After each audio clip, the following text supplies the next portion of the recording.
Waste Bengal के जो governor है उनका नाम है जगदीप धनखड़। और उन्होंने, उन दोनों के बीच में बैडमिंटन चल रहा है, चीफ मिनिस्टर के बीच में। और जो ये बंगाल के गवर्नर हैं, वेस्ट बंगाल के गवर्नर हैं, उनके बीच में ऐसा कहें कि टकराव की स्थिति उत्पन्न हो गई है। और स्पेसिफिकली उस स्टेट में ज्यादा देखने को मिल मिल रहा है जहां पे अपोजिशन पार्टी का रूलिंग है, जहां पे बीजेपी की सरकार नहीं है। अब अभी रिसेंटली एक न्यूज आया है कि ममता बनर्जी जो वहां की चीफ मिनिस्टर हैं, उन्होंने जो ये जगदीप धनगर हैं उनको ब्लॉक कर दिया है ट्विटर पे। तो राइटर ये बताते हैं कि देखो, गवर्नर एक कॉन्स्टिट्यूशनल फंक्शनरी होता है, कॉन्स्टिट्यूशनल फंक्शनरी का एक पार्ट होता है। और पावर डायनेमिक्स इतने लोअर लेवल पे जा चुका है कि इस तरीके की बातें हो रही हैं कि उनके उनको ट्विटर पे ममता बनर्जी ने ये कह के ब्लॉक कर दिया कि ये गवर्नमेंट को हमेशा क्रिटिसाइज करते हैं, गवर्नमेंट को सपोर्ट नहीं करते हैं, स्टेट गवर्नमेंट को। कुछ और भी बातें उन्होंने बताई है। उन्होंने ये कहा है कि आए दिन चीफ सेक्रेटरी को और डीजीपी को ये समन करते रहते हैं। हालांकि इंडियन पॉलिटी तो इस बात की ताकीद करता है, बात बताता है कि गवर्नर यदि चाहे तो वो समन कर सकता है, डीजीपी को भी, चीफ सेक्रेटरी को भी, इवन आपके चीफ मिनिस्टर को भी कर सकता है, थ्योरेटिकली स्पीकिंग। लेकिन वो किसी न किसी किसी केस में कर सकता है, daily day to day basis पे नहीं कर सकता है। ममता बनर्जी का ये आरोप है कि डे टू डे बेसिस पे वो चीफ सेक्रेटरी को, स्टेट चीफ सेक्रेटरी को और डीजीपी को ये समन भेजते रहते हैं। इसके साथ साथ उनका एक और आर्गुमेंट है, जो बंगाल का बंगाल की सीएम है, उनका ये कहना है कि हावड़ा म्युनिसिपल कॉर्पोरेशन बिल को गवर्नर पास नहीं होने दिए और इस वजह से सिविक बॉडी का वहां पे इलेक्शन नहीं हो पाया। इसके साथ साथ राइटर एक और बात लिखते हैं कि ये गवर्नर जो थे, ये वेलफेयर स्कीम में कहते हैं कि काफी ज्यादा धांधली हुई है, धांधलीबाजी हुई है, मतलब करप्शन हुआ है। तो इस पे राइटर ये लिखते हैं कि एक्चुअली ये बात अपोजिशन वाले बोल रहे थे, वहां पे बीजेपी अपोजिशन में है, तो अपोजिशन वाले बोल रहे थे कि धांधली हुई है, तो गवर्नर भी कहने लगे। तो ये गवर्नर को शोभा नहीं देता है। गवर्नर ये किसी पर्टिकुलर पार्टी की आइडियोलॉजी को बिलोंग करते होंगे, लेकिन ये चीज वहां रिप्रेजेंट नहीं करना है ना उनको। तो एक तटस्थ रहना है, एक न्यूट्रल तरीके से चीजों को देखना है और समझना है। यही सेम चीजें इन्होंने महाराष्ट्र में कही है। महाराष्ट्र के जो गवर्नर है उनका नाम है भगत सिंह कोश्यारी।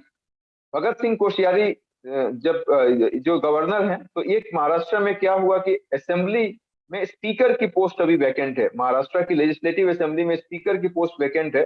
तो महाराष्ट्र लेजिस्लेटिव असेंबली ने एक डिसीजन लिया और उस डिसीजन में उन्होंने ये बताया कि हम सेक्रेट बैलेट पेपर से इलेक्शन नहीं कराएंगे, ये जो वॉइस वोट है उसके थ्रू कराएंगे। वॉइस वोट मतलब कोई बोल के वोटिंग करता है। कहा जाता है कि इसको मना कर दिया वहां के गवर्नर ने। उन्होंने बोला कि नहीं, ये अच्छा नहीं है, और इस प्रोसेस को ही रोक दिया। जब तक वो मामला हाई कोर्ट में नहीं पहुंचा तब तक उसको नहीं क्लियरेंस मिली। इसके साथ साथ वहां women safety bill, safety and security पे एक डिस्कशन कराना था, विमेन सेफ्टी एंड सिक्योरिटी पे एक स्पेशल सेशन कराना था। तो गवर्नर ने इस चीज के लिए इनवाइट कर दिया। हालांकि ये बात अपोजिशन वाले कह रहे थे कि विमेन सेफ्टी एंड सिक्योरिटी का एक सेशन होना चाहिए, तो उसके अपने प्रोसेस से जाने देना चाहिए। तो गवर्नर ने इनवाइट कर दिया कि नहीं, इस पे होना ही चाहिए। तो कहीं ना कहीं ये देखने को मिल रहा है कि गवर्नर सेंट्रल गवर्नमेंट का ज्यादा साथ, जिस जिस पार्टी का गवर्नमेंट है उसका ज्यादा साथ दे रही है। इसके साथ साथ एक और बात राइटर लिखते हैं कि ये जो चीफ, आप लोगों को बताया था बाई कैमरलिज्म महाराष्ट्र में भी है, और बिहार में है, यूपी में है, कर्नाटका में है, जम्मू एंड कश्मीर में था, वहां से हट गया, आंध्र प्रदेश में है, कर्नाटका में, अब आंध्र प्रदेश में है और तेलंगाना में, कर्नाटका में भी है। तो महाराष्ट्र की लेजिस्लेटिव काउंसिल के लिए, लेजिस्लेटिव असेंबली के पास ये पावर होता है कि वो कुछ लोगों को नॉमिनेट करके भेज सकती है लेजिस्लेटिव काउंसिल में। तो यही काम हुआ, महाराष्ट्र की लेजिस्लेटिव असेंबली ने 12 लोगों को नॉमिनेट किया था, गवर्नर के पास लेटर भेजा, उन्होंने इस प्रोसेस को नहीं माना और ये मामला भी हाई कोर्ट पे पहुंचा। हाई कोर्ट से जब क्लियरेंस मिला तब जाके ये बात बनी। तो इस तरीके की टकराव की स्थिति आपको दिख रही है। तमिलनाडु के बारे में भी अच्छा एग्जाम्पल लिखा है कि वहां पे जो एडमिशन हो रहा है, क्योंकि एक बिल आया था, उस बिल का नाम है कि admission to undergraduate medical degree course bill, admission to undergraduate medical degree course bill. ये बिल इस बात की गारंटी देता है कि जो तमिलनाडु में मेडिकल कॉलेजेस हैं उसकी जो सीट फिल होगी वो नीट के एग्जाम के थ्रू नहीं होगी। वहां के गवर्नर है जिनका नाम है RN रवि। RN रवि को ये जो बिल पास कराया था, जो बिल इन्होंने भेजा था पास, मतलब अपने से फाइनल, उनके फाइनल कंसेंट के लिए भेजा गया था। उसमें इस बिल में यही कहा गया था कि जो तमिलनाडु के मेडिकल कॉलेज हैं उसमें जो सीट्स वैकेंट, मतलब उसमें जो सीट फिल की जाएगी मेडिकल कॉलेज में, उसका उसका प्रोसेस नीट के थ्रू नहीं होगा। और बहुत सीरियस इशू था इस पे, हम एक आर्टिकल आप लोगों से डिस्कस भी कर चुके हैं कि जो 12th पास बच्चे हैं वो compete नहीं कर पाते हैं। लेकिन ये बिल आज तक उन्हीं के पास है। तो राइटर ये बताते हैं कि आइडियली क्या करना चाहिए, जिस तरीके से इंडियन पॉलिटी M लक्ष्मीकांत में लिखता है कि यदि आप उससे सेटिस्फाइड नहीं है तो इधर आप प्रेसिडेंट को भेज दो, और नहीं तो वापिस रिकंसिडरेशन करने के लिए भेज भेज दो लेजिस्लेटिव असेंबली में। लेकिन उन्होंने ऐसा नहीं किया और डिले करते गए, अपने पावर का मिसयूज किया। कहते हैं कि ऐसा होता क्यों है? ऐसा इसलिए होता है कि जो रूलिंग पार्टी होती है वो अपने ही नुमाइंदे को भेज देती है। बीजेपी में तो एक रूल है कि 75 ईयर्स के बाद वो किसी को एक्टिव पॉलिटिक्स नहीं करने देते हैं, ऐसा कुछ रिकमेंडेशन है। तो 75 ईयर्स के बाद किसी को यदि गवर्नर बना के भेज ही रहा है, तो आप सोचिए ना कि 75 ईयर्स तक, या 20 साल, 25 साल, 30 साल किसी ने बीजेपी की पॉलिटिक्स करी हो, बीजेपी की आइडियोलॉजी के साथ काम किया हो, वो अचानक कैसे चेंज हो जाएगा? कहीं ना कहीं बाइस तो होगा ही। तो अब कहने का मतलब यही है कि ये प्रोसेस क्यों नहीं चेंज कर दिया जाता है कि जो रूलिंग पार्टी की गवर्नमेंट है वो क्यों चुनेगी गवर्नर को, और यदि वो गवर्नर को चुनेगी तो अपने हिसाब से चुनेगी उस, और जो वहां पे भेजेगी वो उसकी आइडियोलॉजी को फॉलो करने वाले ही जाएंगे। बीजेपी अपने मिनिस्टर को भी निकाल के कभी कभी भेज देती है कि आप जाइए वहां पे गवर्नर बन जाइए। अब इसी का जैसे आनंदीबेन पटेल हैं और कलराज मिश्रा हैं, ये लोग गवर्नर हैं अलग अलग स्टेट के, शायद 75 ईयर्स के आसपास के होंगे।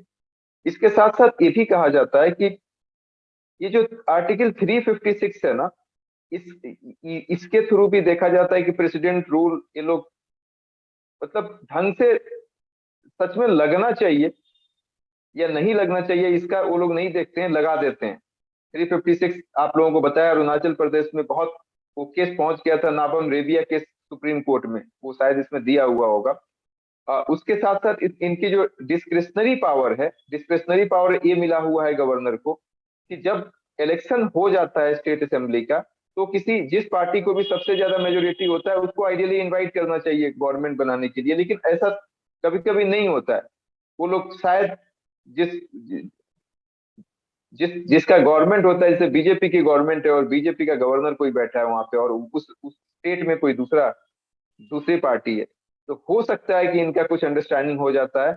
और इस तरीके से अक्सर ऐसा देखा जाता है कि जिसका मेजोरिटी होता है उसकी सरकार नहीं बन के किसी और की सरकार बन जाती है, जोड़ तोड़ करके। तो ये कहीं ना कहीं डेमोक्रेसी के अगेंस्ट जाता है। तो इसकी बात की जा रही है। अब रिकमेंडेशंस की बात हो रही है, तो पंछी कमीशन का रिकमेंडेशन दिया हुआ है, जिसमें साफ साफ लिखता है पंछी कमीशन कि जो अपॉइंटमेंट होगा गवर्नर का, पहला तो ये कहता है कि आर्टिकल 355 और 356 इन दोनों को अमेंड करना चाहिए पंछी कमीशन। और इसके साथ साथ ये भी बोलता है कि जो गवर्नमेंट का अपॉइंटमेंट होगा वो चीफ मिनिस्टर से भी पूछ के होगा, गवर्नर का जो अपॉइंटमेंट होगा वो चीफ मिनिस्टर से भी पूछ के होगा। लेकिन अभी तक इस चीज को नहीं संज्ञान में लिया गया है।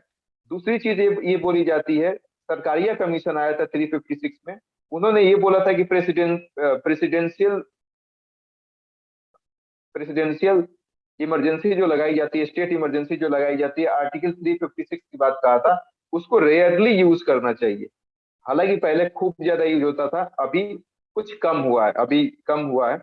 और यही सेम चीज 1968 का ARC बताया था। ARC मतलब एडमिनिस्ट्रेटिव रिफॉर्म कमीशन। इसके बाद राजा मन्नार राजा राजा मन्नार 1968 और जस्टिस चेलिया कमेटी ने भी बताया था। इसके साथ साथ एसआर बोमई केस 1994 में आया था। इसका जजमेंट ये कहता है कि सेंट्रल गवर्नमेंट स्टेट गवर्नमेंट को डिसमिस करके आर्बिट्रेरली अपने हिसाब से नहीं काम कर सकता है। यदि ऐसा ही है कि उसको डिसमिस करना है, तो वो पूरा का पूरा फ्लोर टेस्ट होगा उनका, वहां पे वो प्रूफ करेंगे अपनी मेजोरिटी, और उस मेजोरिटी वो प्रूफ नहीं कर पाएंगे तब आप उनको हटा सकते हैं। सबसे लास्ट में इन्होंने नाबम रेबिया केस का जिक्र किया है, जिसके थ्रू अरुणाचल में लगाया गया था। सबको पता है कि वो जो इमरजेंसी लगाई गई थी, स्टेट इमरजेंसी, वो सही तरीके से नहीं लगाई गई थी। तो ये मामला पहुंचा था सुप्रीम कोर्ट में। तो नाबम रेबिया केस 2016 है, जिसमें ये कहा गया था कि देखो, ये जो गवर्नर का पावर है ना, डिस्क्रिशनरी पावर, आर्टिकल 163 के तहत मिला है, कि काफी लिमिटेड है। तो लिमिटेड है तो इसको इस तरीके से यूज करना चाहिए कि पता चले कि ऑब्जेक्टिवली यूज किया गया है, फैक्ट्स एंड फिगर पे यूज किया गया है, जुडिशियसली यूज किया गया है, अपने विम्स एंड फैंसी से नहीं यूज किया गया है, या सरकार के प्रेशर में, सेंट्रल गवर्नमेंट के प्रेशर में नहीं यूज किया गया। यही जजमेंट दिया गया था। लास्ट में राइटर ये सजेशन देते हैं कि गवर्नर का जो पोस्ट होता है उसके लिए क्यों नहीं state legislature inter state council को एक लिस्ट भेज देती है, और उस लिस्ट के हिसाब से गवर्नर को सेलेक्ट किया जाए। इसको सेंट्रल गवर्नमेंट क्यों चूज करती है? हालांकि ये राइटर का सजेशन है, मुझे नहीं लगता है कि ये इतनी जल्दी इस चीज को एक्सेप्ट किया जाएगा।